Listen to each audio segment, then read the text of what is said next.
One of the Mavericks' biggest moves over the past offseason was signing Klay Thompson. The deal looks like a great decision for both sides. After playing the first 13 seasons of his career with the Warriors, Klay needed a fresh start and still wanted to compete for titles. And for the Mavericks, Klay's veteran leadership and championship experience appeared to be just what they needed to finally go all the way. But things got off to a rocky start for Klay. Through November, he was averaging just 12 points per game on 35% shooting from the field and from deep. Klay drew criticism for his early season struggles, with an NBA executive going as far as to call Klay an awkward fit alongside Luka and Kyrie. But after that rough start, Klay is lighting it up. In December, he's averaging nearly 17 a game on 52% shooting from the field and 45% from deep. Klay's struggles was likely due to him having to adjust to a new system under Jason Kidd after playing a completely different style of play in Golden State for over a decade.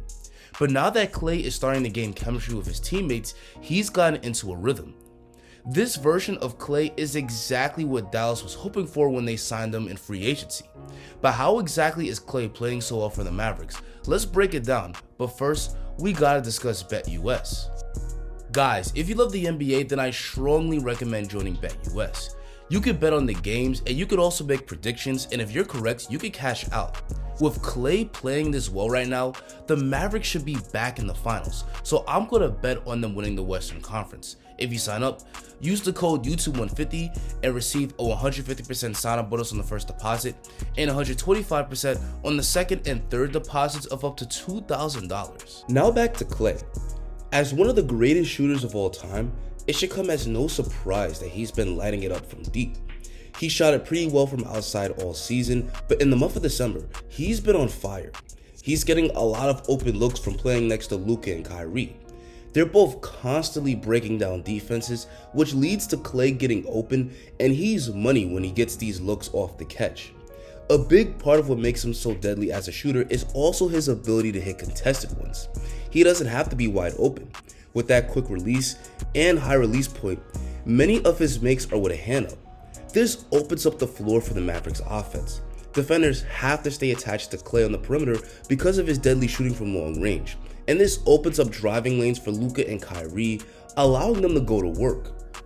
Jason Kidd draws up several plays a game to get Klay involved in the offense, like getting him open by running him off screens. Like on this play, Klay dumps it to Derek Lively in the post, Kyrie screens for Klay, he comes over and catches the handoff. Duncan Robinson is still with him, but Klay loses him with the pump fake and then knocks down the open three. On this out of bounds play, the Mavericks want to get Klay open by running him off a double screen. Grady Dick makes a great effort to stay attached to Klay, but he goes for the pump fake, allowing Klay to put it on the deck and then knock down the long two. Derrick Jones is trying to deny Klay the ball, so Klay fakes him out perfectly, cuts to the basket, and then gets the easiest bucket he's had all night. Klay is great at scoring from moving without the ball, but the Mavs also use him as one of their main ball handlers. He doesn't have that same burst he once had to easily blow by defenders one-on-one, but he's good at using handoffs and screens to create space to get his shot off. Like on this play, Daniel Gafford hands it off to Klay, he dribbles to the mid-range and then knocks down the pull-up. This time it's Derek Lively that screens for Klay, he gets to his spot, raises up, and then banks it home. Klay and Lively get into some more two-man game.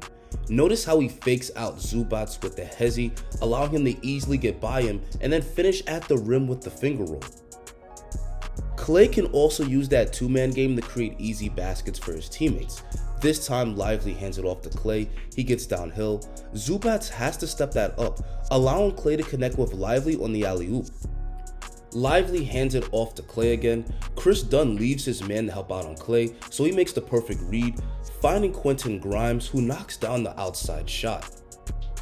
Overall, Klay is a great complement to Kyrie and Luka in the Mavs starting lineup. His amazing shooting from distance helps him to space the floor, but the Mavericks can also utilize him as a first option, and he can thrive as a scorer and a playmaker. And Klay isn't only producing on the offensive end. He's not the lockdown defender he once was, but Klay is still more than holding his own on defense. He's got the lateral quickness to move his feet to stay in front of driving players, and he can get a hand up and force players into difficult shots. And he's got quick hands, so he can often strip players when the ball is exposed. A big part of man-to-man defense these days is also screen navigation, and Klay does a pretty good job of getting around screens and getting back in the play. Klay also remains active while guarding off the ball.